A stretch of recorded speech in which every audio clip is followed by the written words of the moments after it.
Putra asli daerah 3 kali tidak lulus TNI diduga tahun ini gugur karena rankingnya diubah. Rahmat Gaza Al-Ghazali, seorang pemuda asal Riau, telah 3 kali mencoba peruntungan menjadi taruna Akademi TNI. Ia mengikuti proses seleksi sejak tahun 2023 hingga 2025.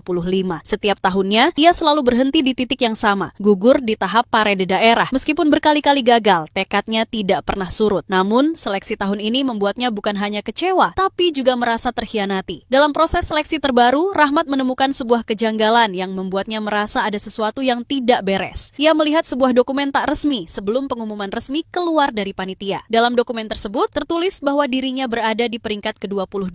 Padahal kuota yang dikirim ke pusat semestinya mencakup peringkat itu. Anehnya, nama peserta di peringkat 26 justru yang dikirim, menggantikan posisinya. Rahmat menyoroti bahwa penggantian tersebut disebut dilakukan berdasarkan atensi kesal, sebuah istilah yang baginya menyiratkan intervensi dari pihak atas. Ia bertanya-tanya, apakah benar seleksi yang seharusnya objektif bisa diubah begitu saja hanya karena sebuah atensi? Apakah ada celah dalam sistem yang memungkinkan orang-orang tertentu mendapatkan jalan lebih mudah? Kekecewaan Rahmat bukan hanya karena dirinya tidak lolos, tapi karena ia merasa sistem telah mengkhianati keadilan. Ia bukan siapa-siapa, hanya pemuda desa dari Riau yang ingin mengabdi untuk negara. Ia tidak membawa nama besar, tidak punya koneksi, hanya bermodalkan semangat dan kerja keras. Tapi ia mulai bertanya dalam hati, apakah latar belakang seperti dirinya memang tidak cukup untuk membela negeri ini? 3 kali gagal di titik yang sama membuat Rahmat mempertanyakan nasibnya. Tapi lebih dari itu, ia juga mempertanyakan harapan-harapan orang kecil di negeri ini. Apakah negeri ini memang hanya berpihak pada mereka yang punya nama? Apakah tidak ada tempat bagi anak-anak muda dari daerah yang ingin maju tanpa titipan? Melalui unggahannya,